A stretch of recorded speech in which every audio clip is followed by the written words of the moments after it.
You're listening to the Show We Go Baseball podcast.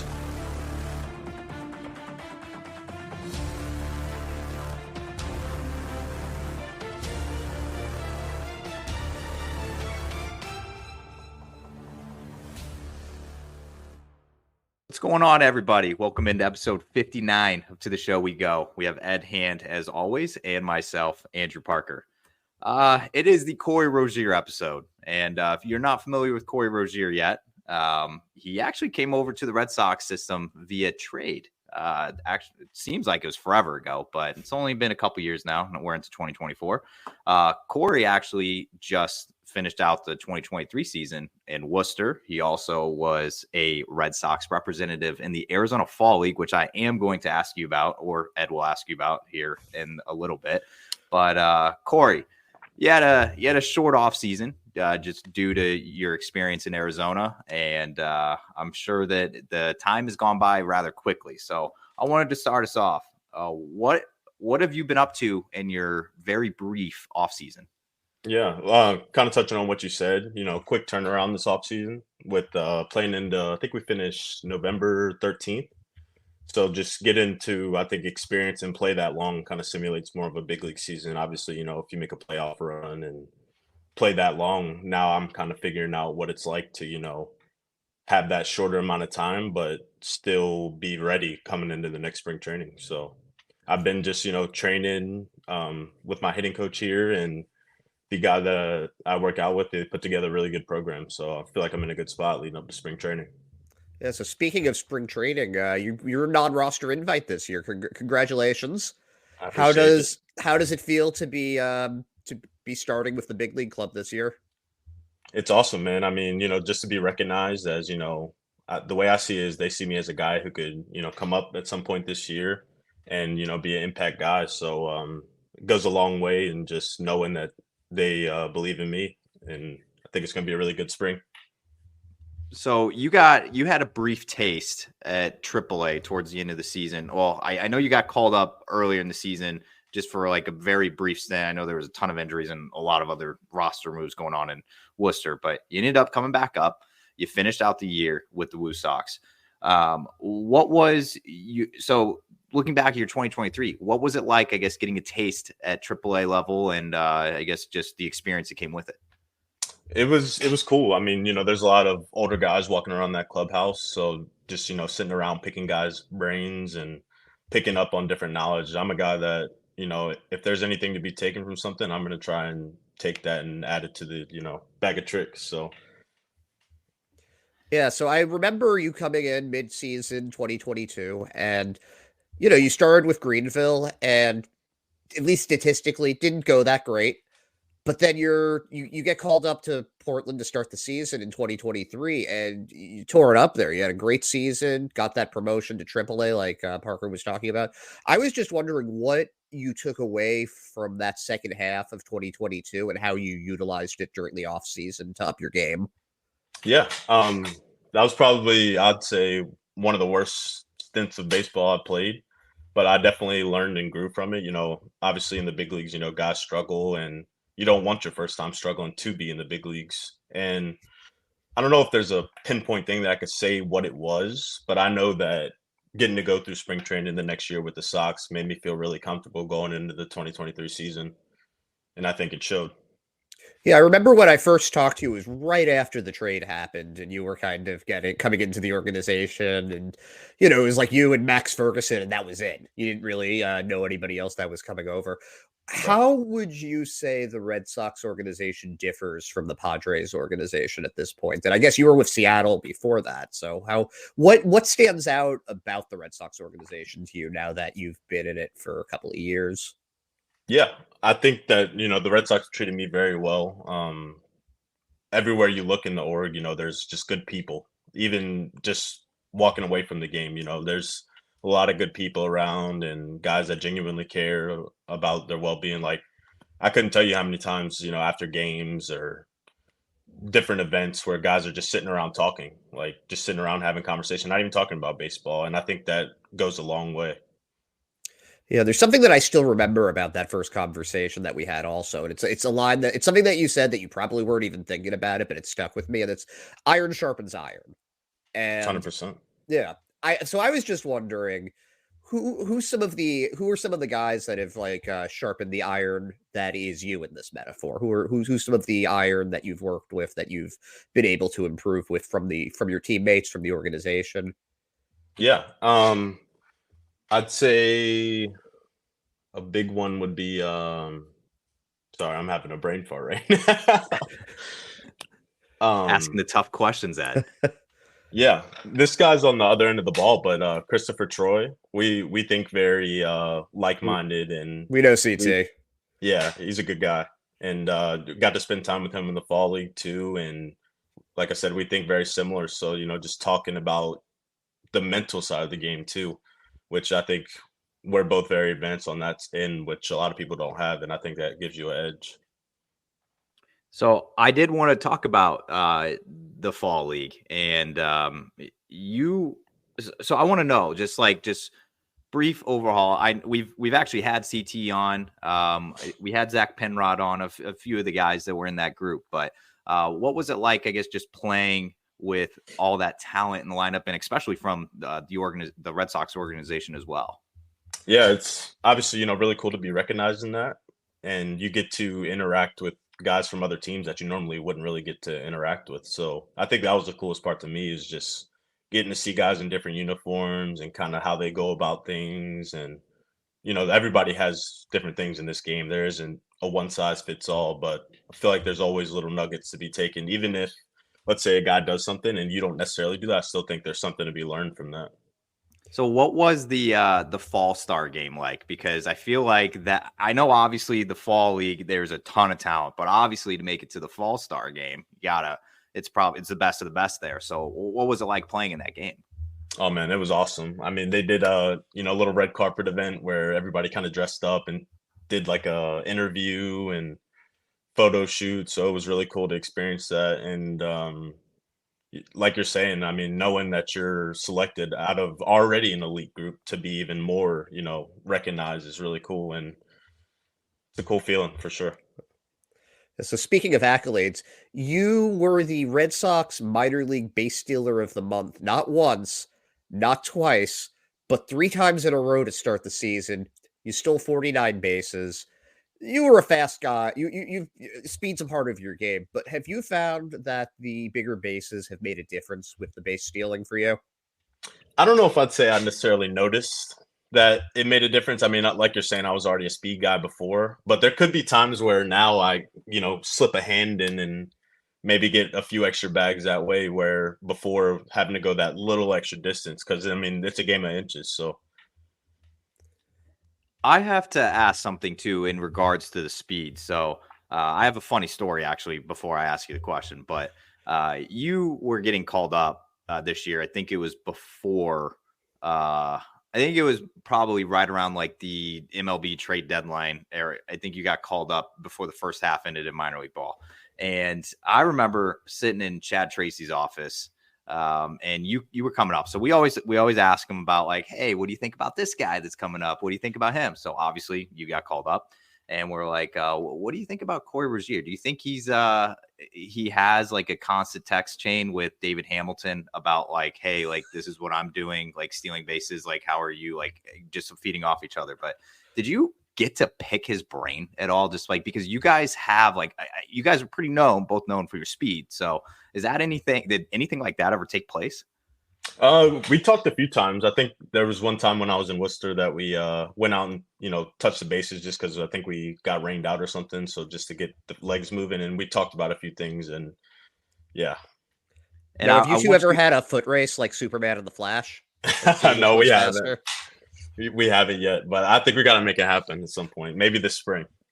I do want you to know that we did ask Chad Tracy, because early in the season, he did tell us, he was like, hey, like David Hamilton always has, the go sign. I'm never going to tell him not to steal. And we're like, does that rule apply to Corey Rosier when he's coming up? And he's like, yes, it does. So I know he was telling, I forgot who was on first base last year. It wasn't Wheeler. I think Wheeler was in the pen, but I know that they did not put the brake lights up to you. So do you embrace that a little bit, like getting promoted and being like, okay, like they have their trust in me, like in a part of my game that I excel at?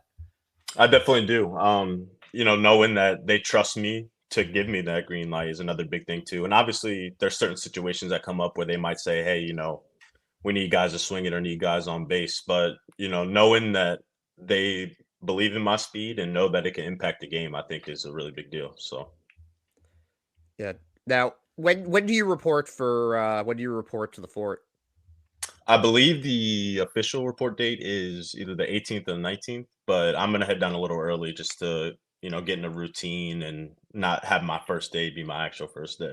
Right. No, that makes a lot of sense. Is there what are you most looking forward to with it? What just this whole season, what are you the most excited about? I think it's the opportunity to be right on the verge of the big leagues, man. I mean, obviously that's all of our goals, and knowing that I'm right on the cusp of it is what excites me. And I'm gonna bring the energy. I'm a hustle guy. I hit a ground ball, I'm gonna run it out. So bringing that energy, I think people can feed off of it. Yeah. Anybody on the big league roster that you're excited to sharpen from a little bit? Mm, Rafael Devers, he lifts at the same place I do here in Tampa. So I think getting to know him a little more and having a familiar face would be cool too. So I was reading up on something. Our good friend Chris Smith over at Mass Live wrote. I think he talked with you right after the last offseason, but he wrote about you training on an empty stomach, aka like intermittent fasting. Was that something you did this offseason as well? It is.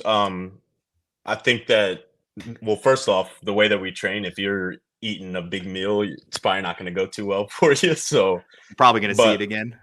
yeah. And I also was doing, I don't know if we talked about this, but I was doing cold showers too. Okay. So not the cold plunge, but just like an actual just cold shower. Yes, cold Okay. shower. And I try to do the cold plunge too, but cold showers.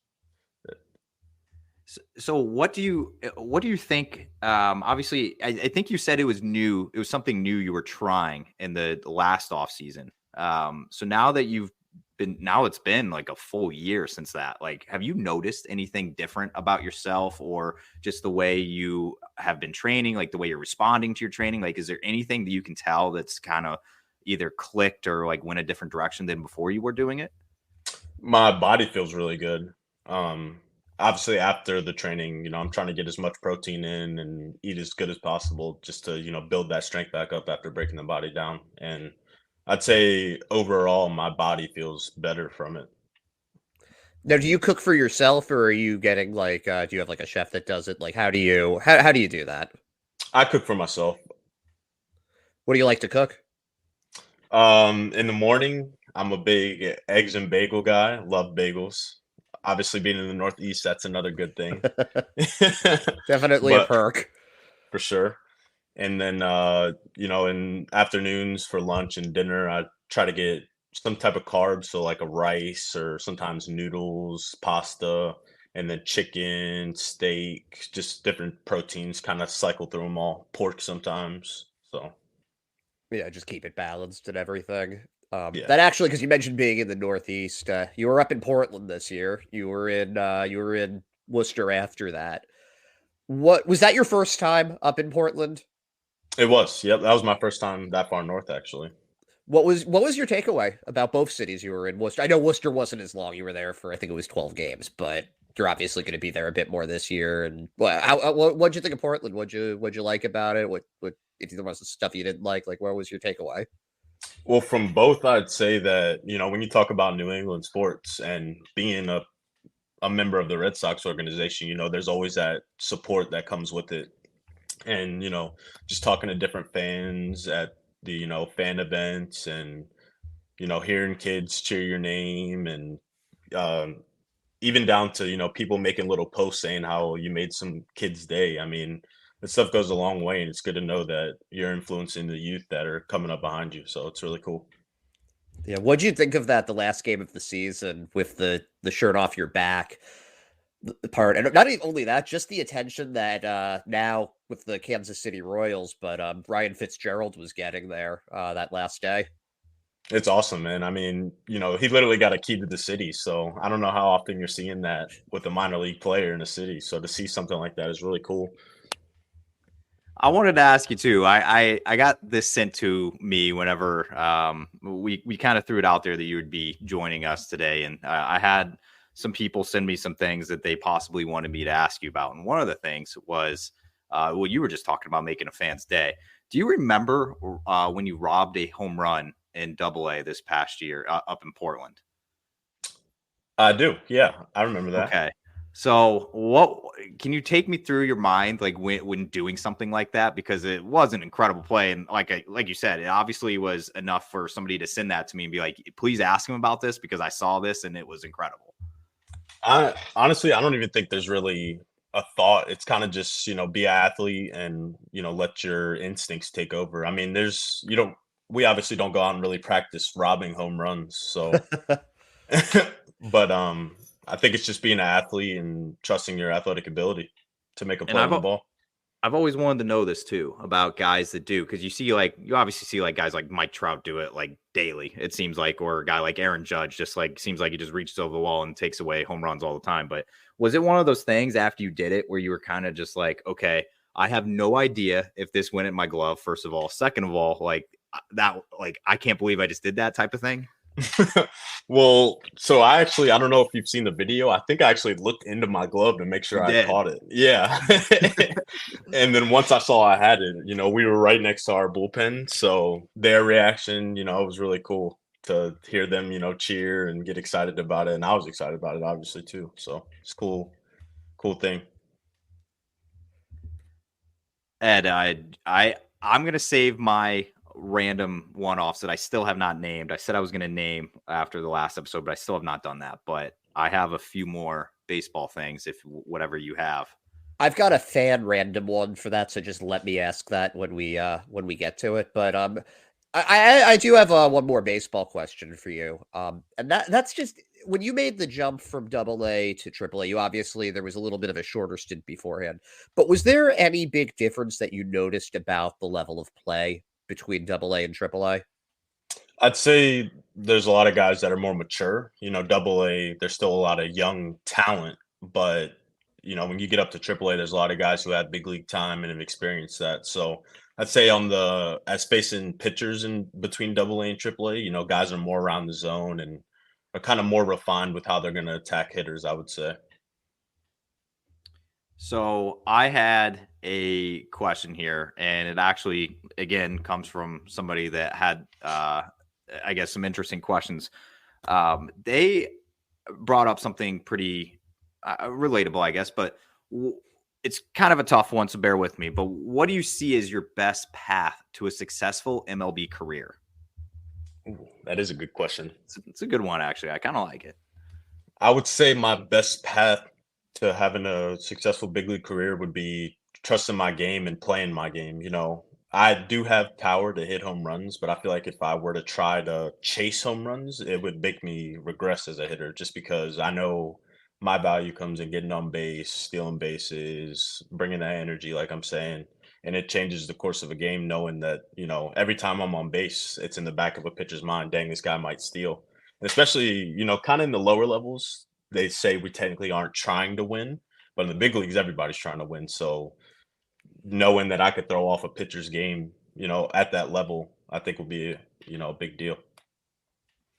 And now Ed brought up the bigger bases earlier, and I have to ask you about obviously you got to experience the ABS and things like that. Do you think it benefited or hurt your at bats when you were at the plate? There's a couple instances I could think of with the ABS where, maybe a catcher got crossed up and caught it really bad, or certain pitches where it was like, dang, I don't know if that was a strike. I mean, I know I have a video where it was like, wow, that was that was bad. And I know some guys, talking to different guys in other AAAs were saying that some days it would be like good, and then other days it would kind of be a little weird. So I feel like it wasn't the most consistent. I feel like overhearing guys like Ryan Fitzgerald and Nick Sogard, guys that like knew the strike zone like really well. They were very adamant about like, hey, like, especially whenever, like 3 days of the week is you can just tap your head and it's like it's a challenge, and the other 3 it's like, well, no, that's just how it's going to be called today. So it is interesting to hear, especially from a guy like yourself that, was down in Double-A for a bit this year, then obviously came up and you got to see like both ways this year. So Right. I think they were also sorry. I think they No, were no, go ahead. also changing what part of the zone they would use. So sometimes they would use the front of the strike zone, sometimes the back, and then I think sometimes they would use a 3D zone so if it even just clipped it, it would be a strike. And we didn't know when it was changing, but I've heard that they were actually experimenting with different things with the ABS. So they don't tell you how that what it's going to be though going into it. You're kind of flying blind into what's going to. That's got to be frustrating. I mean, it is, and like you're saying, there's guys. I take myself as a guy who knows the strike zone pretty well, and there's like I'm saying, different times where it's like I don't know about that one, but I think the next adjustment for it, if they do continue with it, would be to make a certain percentage of the ball have to be in, because there would be times where it was literally like hairline. Yeah. And I mean, it's a strike on as the way it is now. So I think that would be the next adjustment if they're going to continue to use it. Yeah, they were also experimenting with some stuff towards the end of the year where they would take your last like 10, 20 strike zone, like because some guys would try to like get shorter or get taller, whatever it was, to make the zone differently. It's like I don't know, it's crazy. It definitely needs a lot more adjusting, but you're gonna get a full glimpse of that in 2024 if you're hanging around in Worcester for a bit. But Ed, I have my random questions I still have not named, but do you have anything before I jump into those? Yeah, I've got a question here from another podcast, Small States, Big Takes. They just want to know, and this is a binary question, but and you can extrapolate on it or not, whatever. It's just Biggie or Tupac. See, I almost said one, but now I got to think about that. Ooh. I like Biggie. Yeah, you're an East Coast guy, so that makes sense. That makes sense. Yeah, I got to go with Biggie. You were like ready to pounce on that one. You're like, hold on. I was like, my thoughts here. Who am I going to upset least? Yeah, like am I about to? Yeah, all right, that's fair. All right, so I have some one-offs here, and all right, first one up here. I need to know a guilty pleasure of Corey Rosier. Ooh, anything Oreo. That's I would say my guilty pleasure is anything Oreo flavored. I am a sucker for. Okay. This also could. The first answer that you just gave me could factor into this answer, but do you have any crazy pregame routines? I wouldn't say it's crazy, but I like to ground, before I kind of start the day. Yeah, I like to walk around barefoot and, feel the energy of the ground and just walk around on grass. So I want to follow up to that. And when did that start for you, or like who gave you that where did you get that motivation from to do that?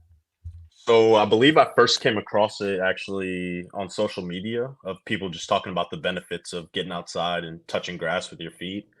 And so I was like, you know what, I'll try it. And then it actually led to me start training barefoot. And I feel like it really strengthened even my feet muscles, but even down into my calves, I feel like it really strengthened it. And then just feeling the nutrients of the ground was really cool too. I saw you do that. I think one of the first days you were up in Worcester and you were walking, like the pitchers were out throwing, they were like warming up. And I remember you were walking like all the way around the warning track, and somebody was just like, what is he doing? Like, what is he doing out there? And I remember you came back and they were asking you, and they were like, what is that? And you were like explaining it. And I'm just like, well, I feel like, we saw Tristan Casas doing it too, like up at Fenway as well. So like, I know it's like kind of a newer thing, but it's also at the same time, like, I feel like a lot of people are doing it. And it, like you said, if it works for you, it works for you. So sure. Okay. I'm gonna ask the toughest question here, and I have faith in you because of where you went to school. You went to school in Carolina, so I know that you possibly have a better answer for this. So I think you're hungry and you want some lunch, right? You're not intermittent fasting today, so you're gonna get a meal. It's got to be a fast food meal. Has to be a fast food fried chicken place that has strips or sandwich. Has to have a drive-through. Okay, has to have a drive-through. Every single option is available. Like every single option that you've ever had. Where are you going? I think I gotta go with old reliable, man. Chick-fil-A. Okay. Old reliable. Corey, I had higher hopes for you, but it'll never let you down. He's not from Florida. He doesn't have to say that. fair. I just thought with you being in Carolina, what places were available for you in Carolina? I'm curious. Like when you were in college. Chicken places? Yeah. We had Zaxby's. That's his favorite. Is that what you were looking for? Well, I was looking for, man. First one. I do like Zaxby's. I just think sometimes Chick-fil-A could be a little more consistent. Is the only thing. You always know what you're going to get with Chick-fil-A. Sometimes with Zaxby's, sometimes they put a little too much sauce but when you get Zaxby's on a good day, Zaxby's is very good. So it's a higher floor is what you're saying. Right, exactly. Yeah, it has a higher floor than Zaxby's, which I haven't had Zaxby's, so I actually can't make an assessment there.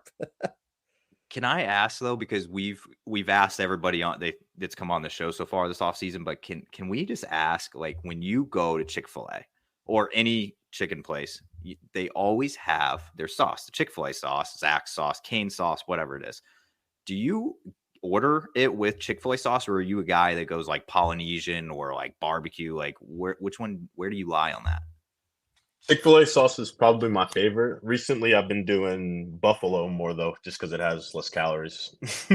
Okay, that's a good reason. I was going to ask because I've been coming into this. We had a guy from the White Sox system come on this offseason, and every single time he just went to Chick-fil-A, like yesterday, I think, he sends me a picture of Polynesian sauce because I think it's crazy that people would go to a restaurant and not get their sauce that they're known for.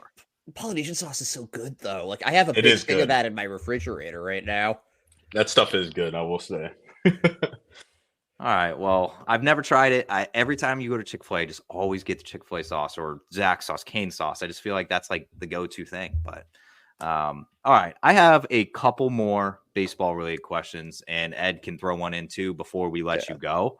But all right, so we're on to 2024. You have to report next month, and actually it's February 1st tomorrow. That's absolutely crazy. But you will officially be playing baseball games in a month from now.